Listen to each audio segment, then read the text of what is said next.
Okay, here we go. Stand by. 3, 2, 1.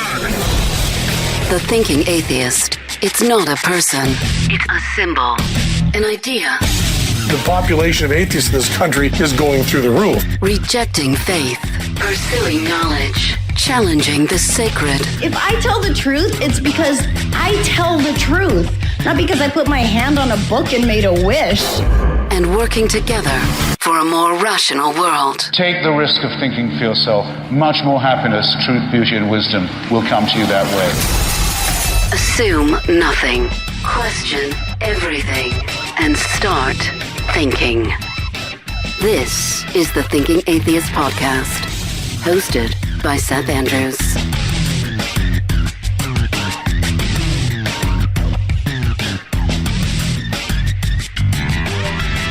I woke up this morning.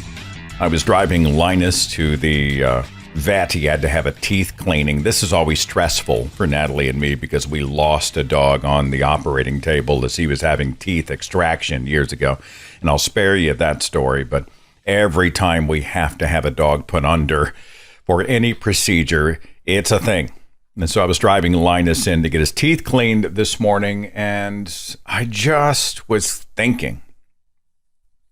And because when I start thinking, sometimes I start speaking, and I'm like, well, who can I speak to? And that person happens to be you. Then I do a bonus release here. I do a bonus podcast. I've done a lot of these this month. I don't know how you feel about it. Maybe you're like, dear God, I like the once a week shows. Why do you keep releasing new stuff? And it's free. The patrons aren't paying for them. It's just me blathering. But who else am I going to tell?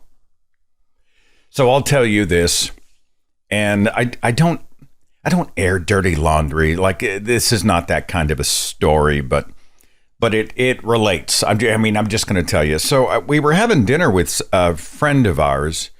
I've known Valerie. She wouldn't mind me using her real name, Valerie, for 35 years. And Natalie and I were having dinner with Val and her husband, and we started to talk about friendships, relationships, especially now in today's climate. And Valerie mentioned a term that I've sort of grasped onto. She was talking about root people. She's like, in your life, you have those who are surface people. The roots are shallow or they kind of drift by, and it doesn't take much. It's either time or the elements. A storm comes by, hell, a good wind can just rip them out of the ground, and then they tumble off and they're gone. They're surface people. And there's a ton of surface people in our lives. You're already thinking about surface people. They've come and they've gone. This was not lasting. But on a few occasions, you find root people. The roots go deep, and no matter what happens, they will be there for you. Could be a family member or a friend. Shit goes down, and they're not leaving. And they get you, and they relate to you, and they have your back, and they are loyal. They are loyal root friends. And when you're young, you think you're going to run into root people your whole life. You think everybody's going to have a connection like that. Well, I'm going to have a ton of people that I can count on and trust. And that turns out in so many cases not to be true. You just have a few. I've got a few root people in my inner circle. I will consider you to be loyal friends. That's a slightly different category. This is a little bit of a parasocial relationship because, you know all about me and Natalie. And whenever we meet out on the road, you and me, I'm catching up as you tell me about all the things that are happening in your life. I know you've got my back, or, I'm guessing you've got my back, but I'm talking about interpersonal relationships, root people. Okay. So recent events, I say recent, the last 10 years, but especially since the November election, I've reflected on root people. And there's this guy, I've known him for a decade, and we've hung out and we play a ton of tennis, and we've had dinner and had him over, and with just time. He's the kind of guy that when he's on a commute or a road trip, he'll call and we'll catch up on the phone. And he, in many ways, has been there for me. But it was in the spring, and I had just come off of the No Kings protest. And I know that he voted Trump. I also know that he is not really well versed in what's happening in the world. I think he grazes by maybe Fox News, but he's checked out. He doesn't, I mean, like if I was to ask him, name 4 of the Supreme Court justices, he couldn't even do that. Tell me what happened in the headlines yesterday. It's not really his thing. He lives his life. He's off that particular frequency and he's doing his thing. But he voted Trump because he's a conservative Republican, and that's what he does. And we have avoided politics in our conversations because Raymond and I have had so much history. And I had come off No Kings in the spring, and we were there on the tennis court, and I was watching my team, and he was there on the bleachers. And somehow it came up. I don't know if I was sunburned from being out all day, and it came up in conversation that I had been at the event, the rally. And he said, I heard that a lot of those people got paid to be there. And I stopped. I was like, I'm sorry, what? Well, I mean, that's just, there are reports that a lot of those folks aren't real. Like they got paid. They're actors. And I looked at him and I'm trying to process, did this just come out of your mouth? And I don't remember exactly what I said, except, oh yeah, oh sure, we're all crisis actors. We're all out there pretending for a paycheck. And essentially, I was trying to say that's a bunch of crap. And then the match ended and everybody goes their respective ways. And I got a text from him. And it was a link to a Craigslist ad that said actors wanted, or, paid protesters wanted to infiltrate No Kings. And it was one of those things where it was obviously bogus. My first thought was, Craigslist is still around? Craigslist to me is like the Prodigy of the online spend. Like, Craigslist is still around? And this is where millions of people are going to sign up? I thought Craigslist is where you find something listed for sale, and then you make the deal, drive to go pick up the product, and then you get murdered. I thought that's what Craigslist was.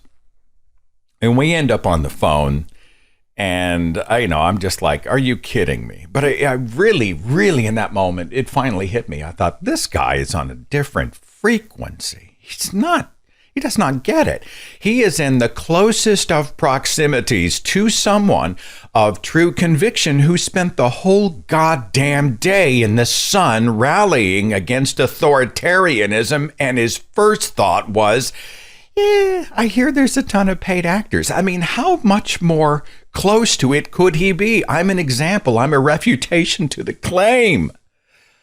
And I felt right then, that was my moment with him, where I really started to step away.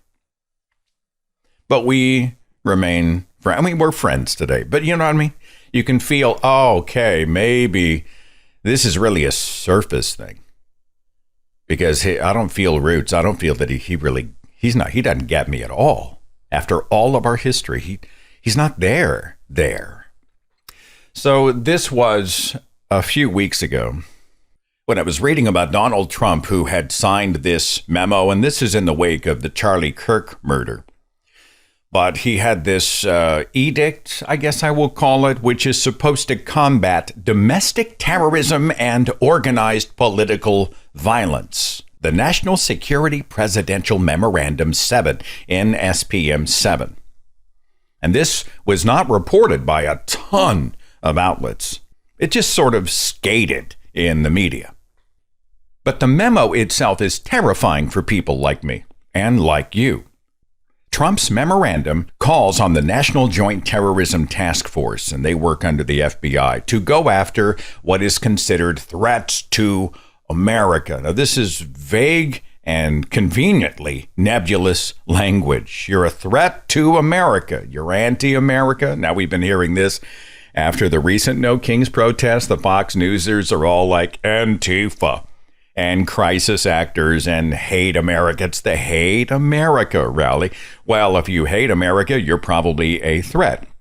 In the language of NSPM 7, quote, there are common recurrent motivations and indicia uniting this pattern of violent and terroristic activities under the umbrella of self-described anti-fascism.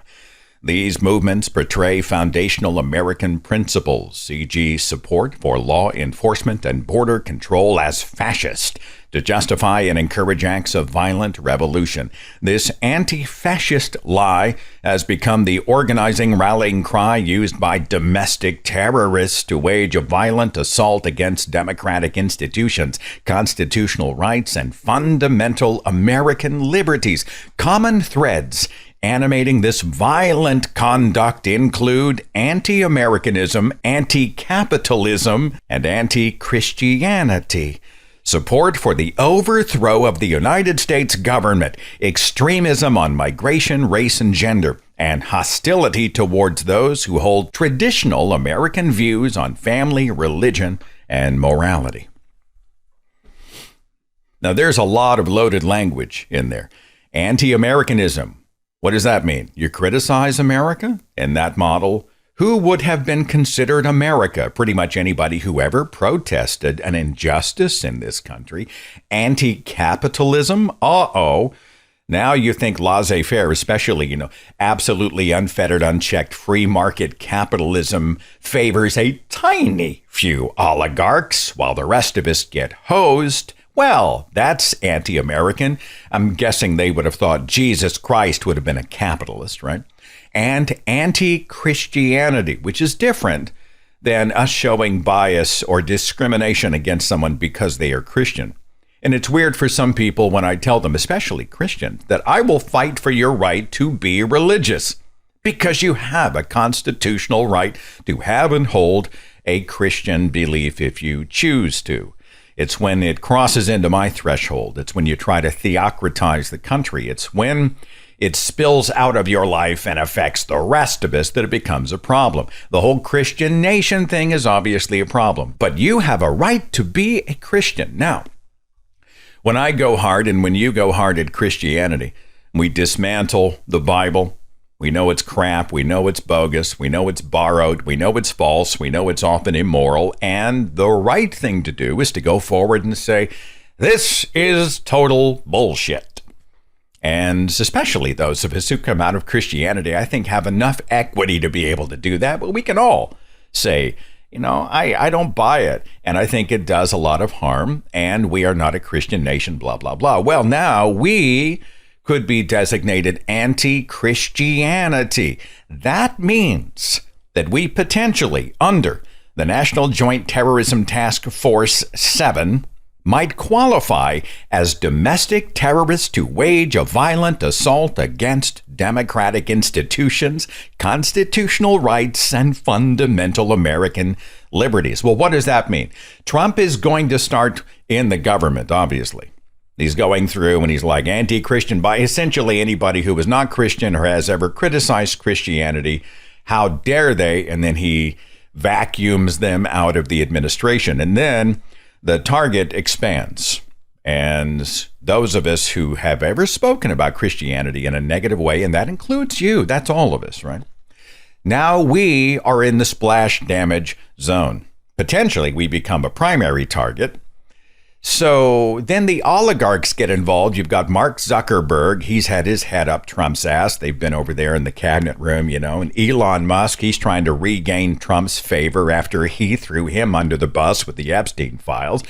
But Elon's got a shit ton of government contracts, and he needs the government to favor him. These are people who have near dictatorial control over huge platforms of information. X and Facebook. I'm trying to think of who runs Google, but I'm guessing they're Silicon Valley oligarchs who will benefit from unfettered capitalism, lack of regulation, and so they might side on the Trump thing. Forgive me for not knowing that. I'm just vamping. This is unprepared. So what happens then? Let's say I am declared, and my friends, Forrest Valkai, and Erica, and Promise, and Matt, and Aaron, and Paul, and Shannon, and anybody, anybody out there who was ever anybody.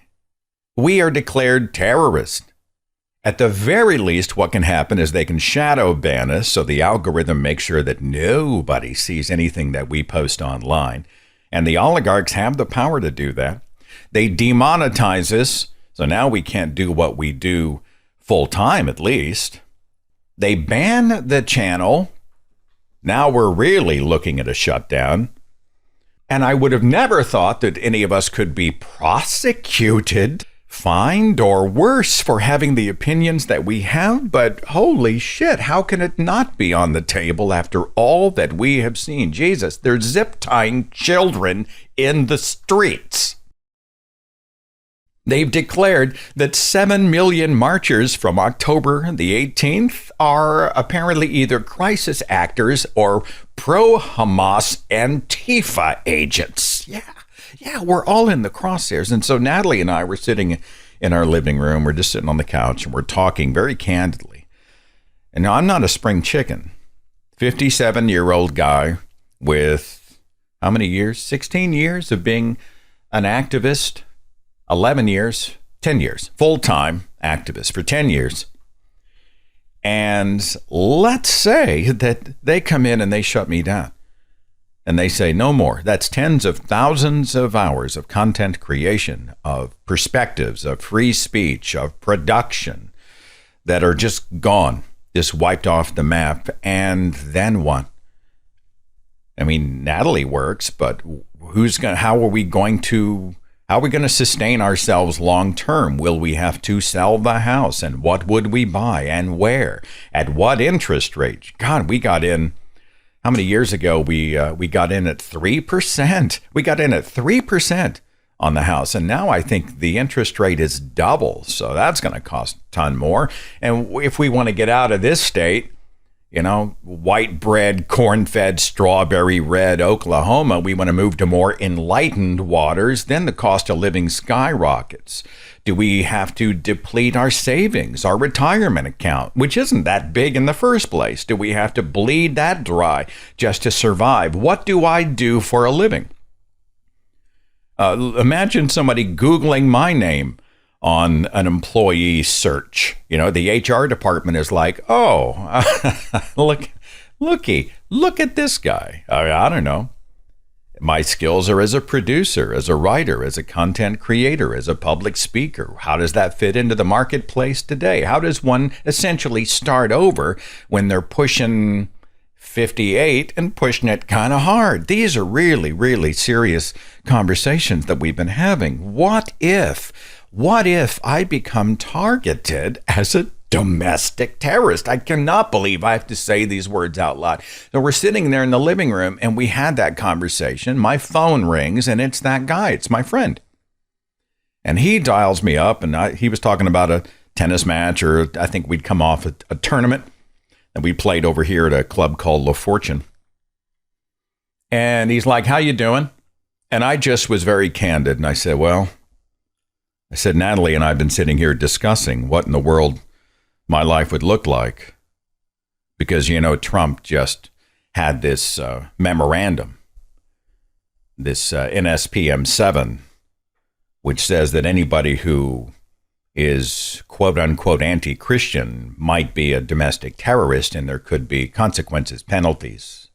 Like, if I'm shut down, we're trying to figure out how we'll survive. Very seriously, I said this. And his first response was, well, you know what? I promise I won't turn you in. I won't turn you in. Unless the money's really good, and then I'll split it with Natalie. Ha, ha, ha, ha, ha. And I got off the phone pretty quickly. And I told Natalie, I'm like, I mean, the obvious hit me. He's not my people. He's a surface person. You and I, honey, we're at a point where we need root people. How could I be confident that this person that I've known for so long would have my back out there? If this came up, he'd either maybe he doesn't buy it. I would wager that's the reason he was sort of, maybe he just didn't get it. Oh, come on. They're not going to shut you down. This America, we're a free country. He's not really an enemy of free speech. This is just, everybody's ramped up. You probably read it on the internet, right? I mean, I don't think he ever thinks that I would be shut down. I don't think his brain clocked it in that way. But the fact that I was expressing it so seriously and his first response was to just blow it off and make it a joke really, really set the bile in my mouth. And I don't know what to do with it. I mean, I'm not calling him any, we have not been hanging. I'm sure he's probably realized, hey, we're not really seeing each other much anymore unless we bump elbows on the tennis court. Surface people. Root people. And there are so very few of them. Think about your own life. I'll bet you can maybe count them on one hand. Maybe two hands if you're lucky. Root people. Hell or high water, I understand, or if I don't always understand, at least I have empathy and feeling and I care, and tell me about it. Imagine that conversation if I had been like, what happens if I am shut down by the government in a country that's supposed to allow me to speak and express myself freely? What happens? Imagine if his response had been, well, is that really happening? And tell me more about that, because it's not what I've heard. But, you're my friend and I'm concerned about you. And I support your right to speak. So can you give me some more information here? I mean, if this is real, it's something I would want to know. And I support you, man. I support your right to speak. I support you. I think, we disagree, but you have the right to disagree. And I think that's part of who we are as America. And if anything ever happens, we're going to be here for you. We're going to be here, whatever you need. And that's, to me, a relatively reasonable response. I think that would be a root person response, don't you?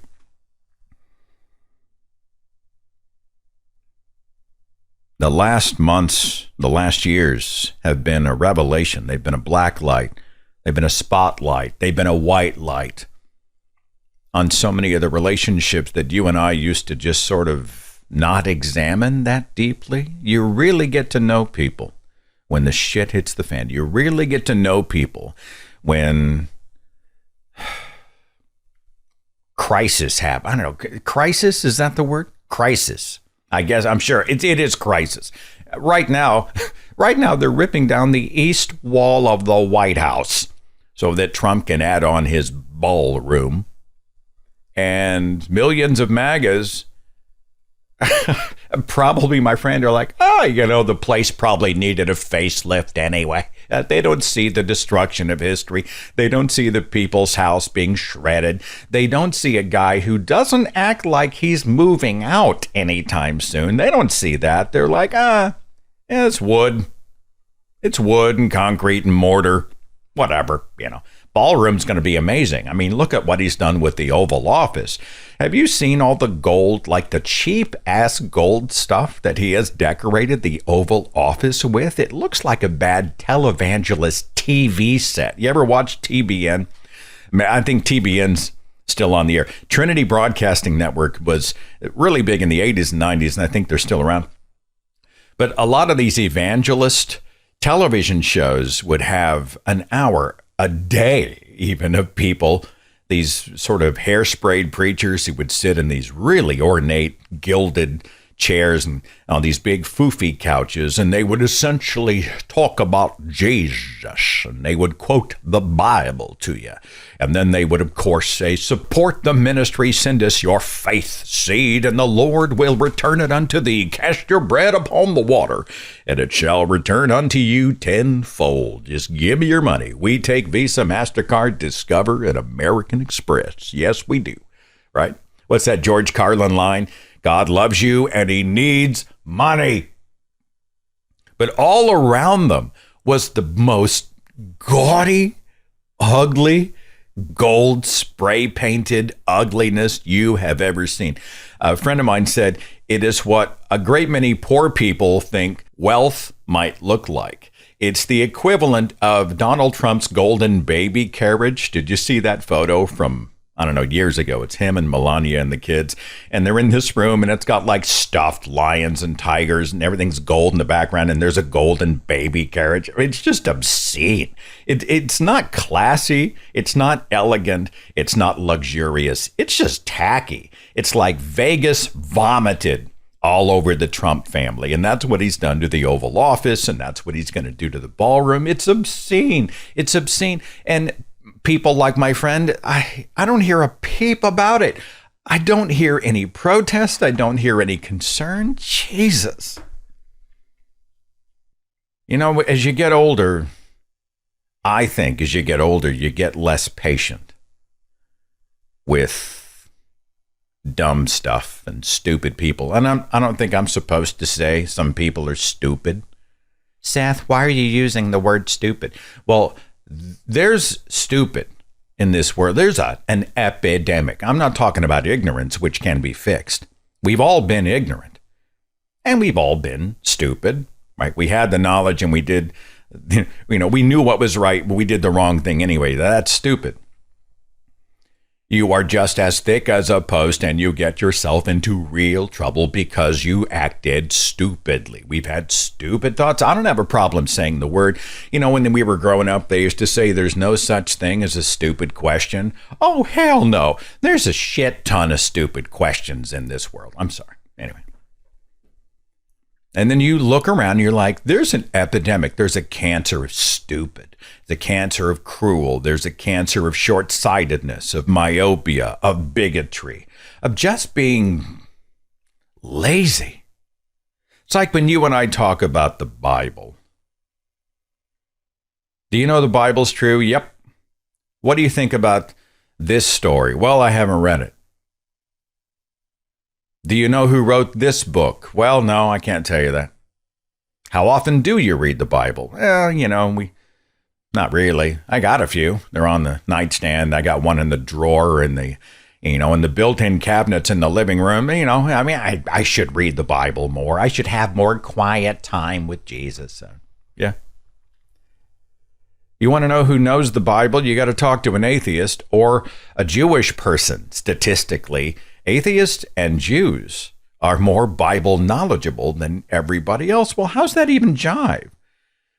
They're not, in many cases, it's not just ignorance. It's that you've got the whole thing. You've got all 66 books. You've got all the letters of the Christian scriptures front and center in multiple copies, and you don't read it.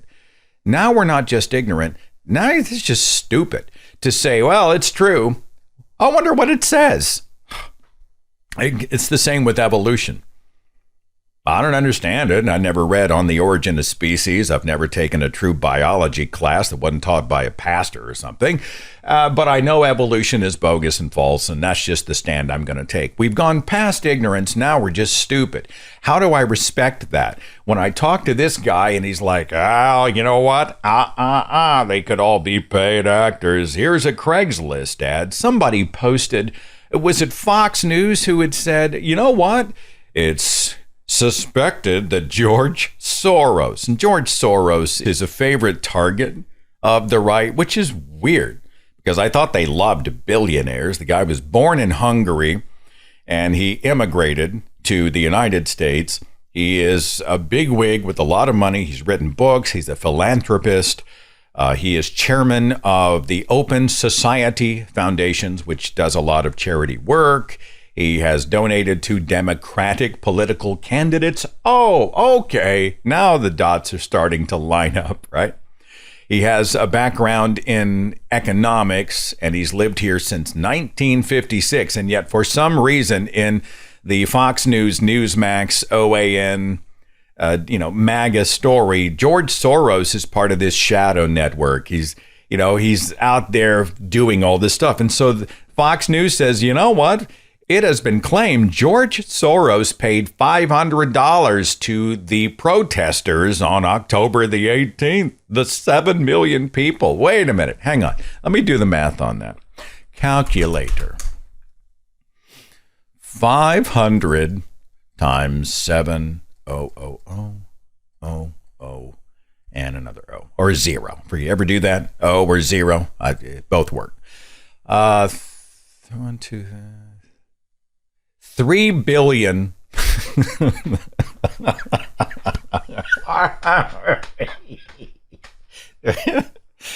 George Soros paid $3.5 billion to people that he apparently found on Craigslist.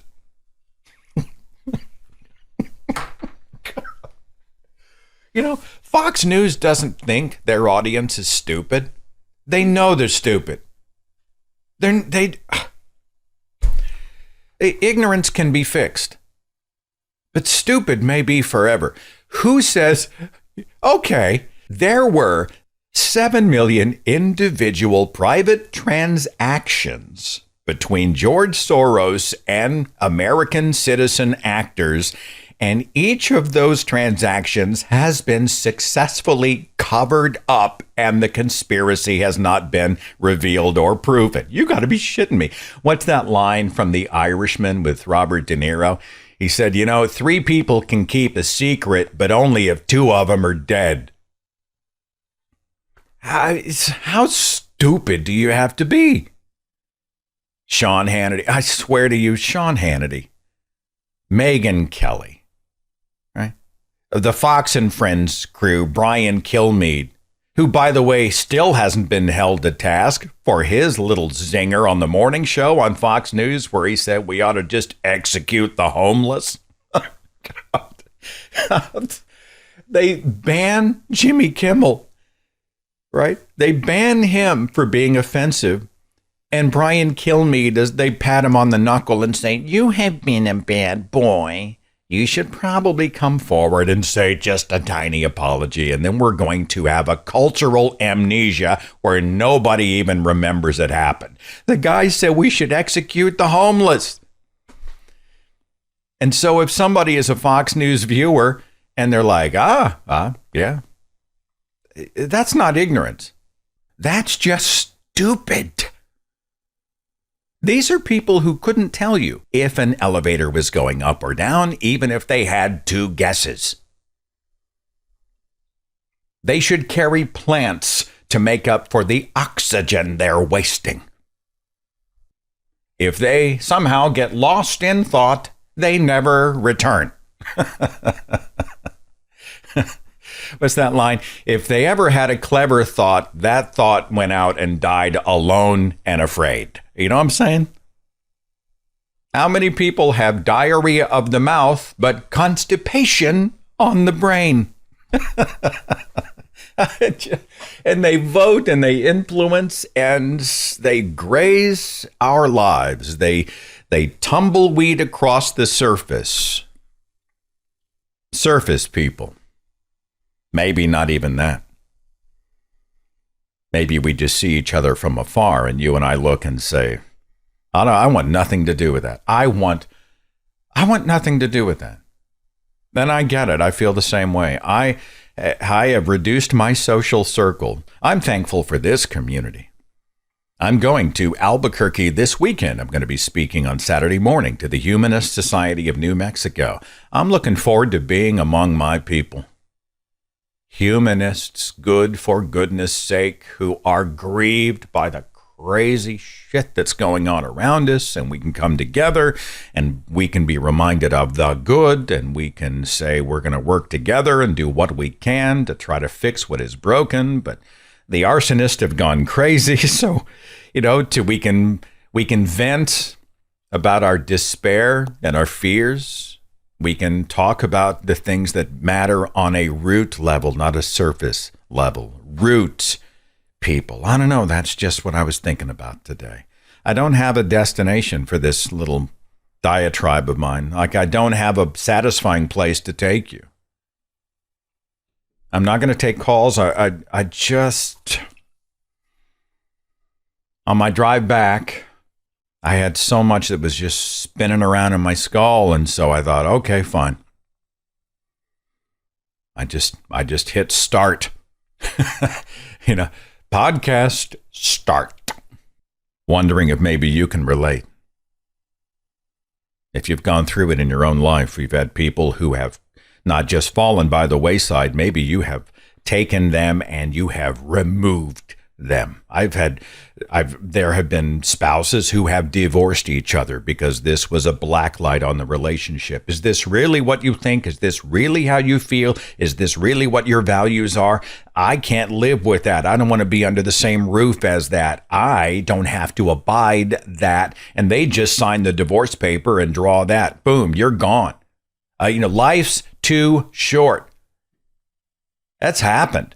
There have been news reports about all these marriages that have ended in the time of Trump. Friendships have gone by the wayside. People are not going to go to the holiday events with their family. Jesus, I'm having my own conversation. Do I really want to be in the room with a mother I haven't spoken to in, I don't know, it's been well over a year because of boundaries, because of disrespect? How in the world do we even have family time when she and I are in close proximity and boundaries have been violated?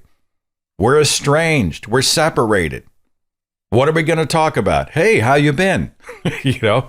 Wow, nice weather we're having. By the way, do you still support the White House demolishing, democracy demolishing, pussy grabbing, grifting, sociopathic, cruel, childish, petulant piece of garbage that is in the White House today? I'm just curious, just making conversation. I mean, because that's what I'm going to want to say. That's what. Pass the gravy. Ugh. I'm not making this up when I say that. It does feel good to have you. I am fully aware that we don't know each other in many ways on a peer-to-peer, one-on-one. We live our lives every day in close proximity level. But I will say, whenever you and I meet each other, and when you call into the shows and when you're part of this community, I feel of aversion of root people. You know what I mean? Like, if something was to go down, or if you were to express the angst or the concern or the anger that you were feeling, that you wouldn't abandon me and I wouldn't abandon you. And your first response would be, whoa, tell me more about it. How are you feeling? What can I do? That's root people type stuff. I mean, I think it's a different version of it. Maybe there's a different term for it. But I guess I'll finish here by thanking you. Thank you. Thank you. Good medicine, isn't it, to know that when there were so many people who drift by, tumble by, or just leave, or maybe you kick them out, there are many others who have not lost their fucking minds, or their moral center, or their reason centers, or their compassion and their empathy and perspective and desire to make this country and the world and each other better. Those people are still there. And you, to me, are a reminder of that. Forgive me for sounding like a Hallmark movie, but that's how I'm going to wrap it up today. Thanks for being so patient as I don't know, do what I did. As I just did what I did. All right. We'll see you back here on the next one for the official podcast. And until then, take care. Follow The Thinking Atheist on Facebook and Twitter for a complete archive of podcasts and videos, products like mugs and t-shirts featuring the Thinking Atheist logo, links to atheist pages and resources, and details on upcoming Free Thought events and conventions. Log on to our website, thethinkingatheist.com.